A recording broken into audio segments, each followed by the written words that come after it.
Hey everyone, hopefully you're having a good day. My name's Andy. My channel is Finding Value. Today we're going to go through and do our daily technical analysis, updated commodities.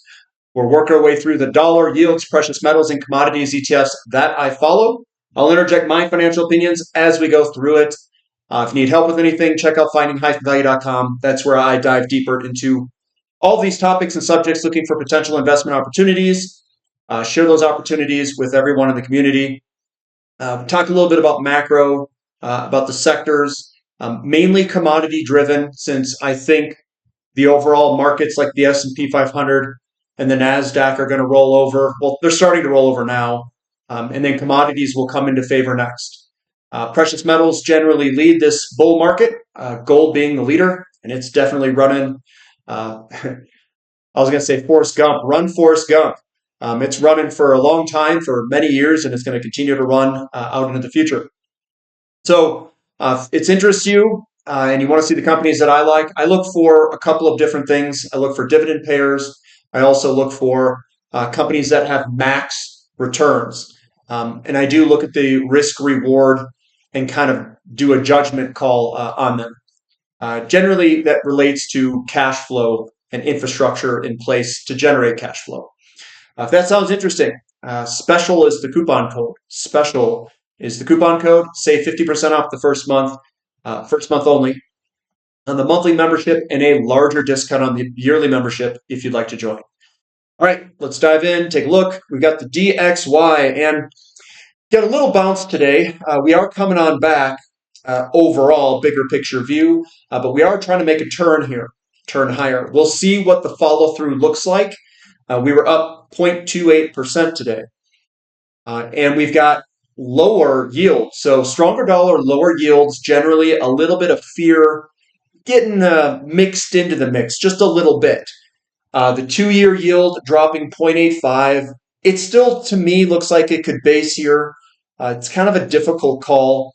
We're coming on down momentum, and you can see the bottoming action here and all these wicks on the bottom. So there's support here. What that means is that there's selling pressure of bonds in this square area there. And that's why we're bouncing and staying on top of it.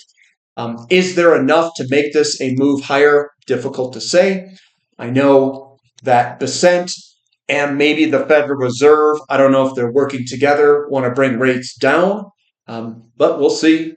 The 10-year yield down 1.1%, and it's right at that resistance area right on top of it. Kind of a longer term view. This is a bullish formation. Usually you get these sideways kind of flag patterns, and they're angled downward like this, and they generally have 3-hump consolidations. This has everything and all the signs of it wanting to move higher. But I understand that Besant and Trump probably want rates to come back down if they can do it, to refinance a boatload of debt. The 30-year down 1% roughly, and still above the support level. TYX TNX ratio, we are up a teeny bit, which means that the 2-year that the yield curve basically uninverted a little bit. So this is the 30-year and the 10-year. The 30-year was down less than the 10-year, so we just went up a little bit. And this is generally good for gold to go up. Bond prices are up 0.88%. This looks like a good potential move to move higher. It is a bullish engulfing on the TLT 20-year bond. That's a bullish pattern to go up. So maybe yields can go down. We got the 2 and the 10. We inverted a little bit because the 10-year fell more than the 2-year. And this is still, to me, looks like we could potentially uninvert. The difficult part here is, guys, every time this uninverted, every single time, all of these, every single one, U.S. construction employment fell a good chunk before it. We don't have that set up here, so difficult call. But it doesn't mean we can't have a recession, I guess. It's just difficult if your housing market is holding together, and it very well could crack apart. It very well could. So that's one to watch.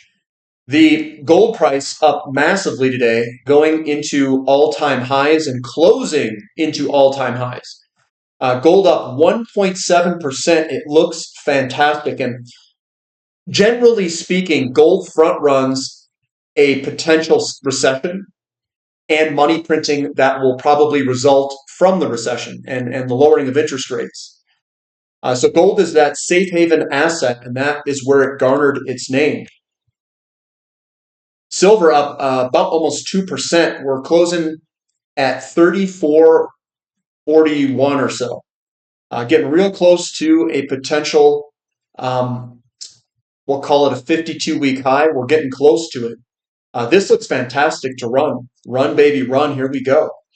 Platinum waking up a little bit, up 1.3%, closing above $1,000. Coming back into the mix. I've got that line that was drawn on the monthly close. This thing looks ready to explode any second.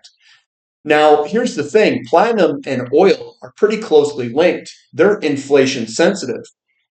Are we going to hit an inflation problem here very soon? The market is positioning for inflation. If we were going into a deflation, this would be breaking down. That does not look like that. So it looks good. Gold's ripping and silver's ripping. Those are not deflationary signals. Palladium up 1.4% as well. Looks like it's trying to join the mix as well. Looking good. GDX up quite a lot today. We're up 3%. We can throw a little breakout there. This guy's been running for a little while here, so this looks fantastic to extend much, much higher, to land far, far, far away. GDX also up 3.4, and this thing looks like it's ready to rock and roll. Look at that thing. Great looking chart. The momentum down, sideways, and now we're starting to accelerate to the upside. This is a classic bottom looking pattern here. You can kind of put a little circular bowl on it. It doesn't really matter. Higher highs, higher lows. Here we go. And then SILJ up 3.1% as well. And I think that this will eventually be a launching pad for something bigger out in the future. So that's also looking pretty good, I think. And then XAU to gold ratio. The ratio is, we've broken out of the downtrend here. We broke the line of, I call that the line of happiness. And we're moving up about 1% today. There we are on the outperformance to gold. And gold was up quite a bit. I think if this moves on up, and with the runway of this valuation gap that we've got, we have a long way to run. So I think gold and silver mining companies could do incredible things. Crude oil down 1.64% today. There we are. I put the blue there. This is the pullback. We have a 50% pullback from its high here. And the last one, we have a 53% pullback is what we got last time. And that was with 9/11 thrown in the mix. Fair value based off commercial inventory is about $21 underpriced for crude oil. It's actually underpriced in any metric that you want to measure it. But the sentiment, negative sentiment, and maybe it's fears of recession that is creeping up, keeps it muted to the downside at 66.50, which is underneath the cost curves for some of the higher cost producers in this world, offshore and maybe some of the shale and Canadian oil sands areas. But yeah, we'll see where this goes next. It's just holding on at support. TTF gas pulling back a little bit, 3.7%. Pretty normal in some of these spring areas. Natural gas in America down 1%, but still above support. They're not bringing on rigs to drill, new rigs. They're not bringing them back. They're still drilling with whatever they got. Our boy XOP, yeah, you know me, down about 1.5%. It's underneath resistance. I'd really like to see this thing reclaim that resistance area to the upside. But again, it's not going to happen with oil going down like we did today. And we could even come a little more to the downside is possible if we were to do this move replicated on this side over there, which I do think is going to, I think this is an accurate representation of what's going to happen. OIH down 1.27%, a little bit of selling pressure today. It's not huge selling pressure, though. It's not like this is falling off a cliff like If we saw a gigantic candlestick like that, it might scare me a little bit, but we're holding on, and we'll see what happens. We've got Newcastle coal futures down slightly. This looks bullish. We've got more buying pressure covered under less days than the selling pressure coming back. Those are falling pennants and wedges formations, so that still looks good for coal. We've got Sprott Physical Uranium Trust down 0.25, and it's holding on in this corner here of this falling flag pattern. We've got uranium futures pricing coming on back, and we could still fall further to the downside. We've got URA down 1.4% or so. It looks like it's trying to put in a bottom. What generally occurs is these large red candlesticks. So see, there's a lot of big red candlesticks here. What happens is, and this fractal pattern is another one that makes me think that we're probably trying to bottom here soon. But if you look in the circle there, we've got these little reds. And then the greens are starting to get bigger. So if that continues, I do think that we could potentially put in a bottom. But again, we'll have to see what the overall market does and if it drags us lower with it. Uranium also exhibiting the same traits, a broken downtrend with small selling pressure. That generally gives us upward bias. Now, if someone is aggressive, I would be a buyer down here myself. But other people, they may not believe in the sector. They may rely solely off of technical analysis. Then you would wait until you get more positive signals.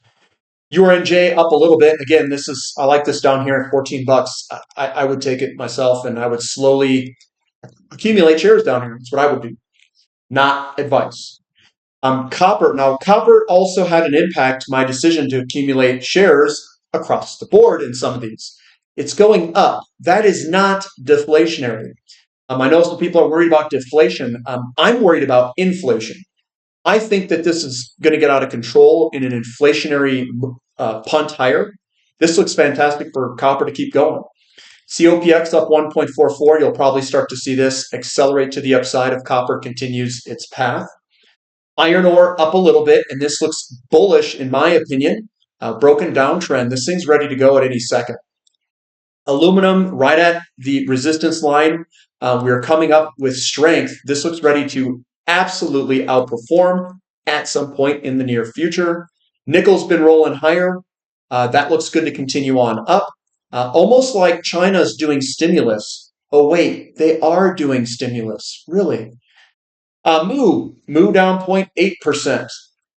We're still squiggling and squaggling inside of this return move, but I do think it's going to go up with time.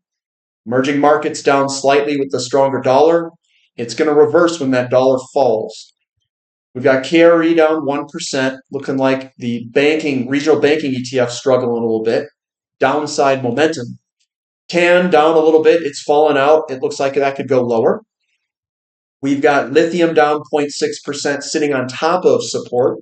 I think that this is decently positioned. We'll see what happens with the overall markets and how this gets dragged with it. We've got REMX up 1%. This looks pretty good. I don't think it looks that bad. I think we could easily pull higher here. I know last time rare earth metals did pretty well with the precious metals. Baltic Dry Index up 8.5%, looking good. Good there. Home builders struggling here, down 2.5%. We did have interest rates go down, and this still went down. So little bit of downside momentum being generated here in home builders, and that's generally a leading indicator. So maybe there is a recession slowdown that is coming, potentially. Maybe it's a recessionary slowdown or inflationary recession. There, I said it properly there. Russell 2000 heading lower, 1.6, downside momentum. The S&P's down, downside momentum, down 1.4%. NASDAQ down about 2%, downside momentum is continuing lower. Do we have support through here? It's down there, 16.5 or so. SMCI down 8%.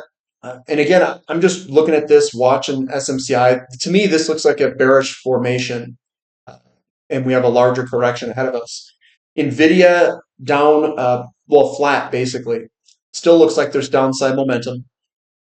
No reversal candlestick or anything like that. Bitcoin down 3%. It looks kind of, you know, like this could go lower. It's a bearish engulfing today. Ethereum down 2.66%. Momentum's to the downside. We'll see if that can carry or if the bulls can turn it around. MicroStrategy holding steady, surprisingly. And then the VIX is up a little bit today, up 1.78%. And we're above support where this really could start to move higher and the S&P could sell off. But that's what I've got for today, guys. Give me a thumb up for the content. Subscribe to the channel. Subscribe to the website if you like. Special is the coupon code. We've got a Saturday question and answer session coming up at 7 a.m. Mountain Time. If you'd like to join, I tape them. I upload them to the website. So if you can't attend it, no big deal. You can watch it later. But that's what I've got for today, guys. So we'll catch you next time. This is Finding Value.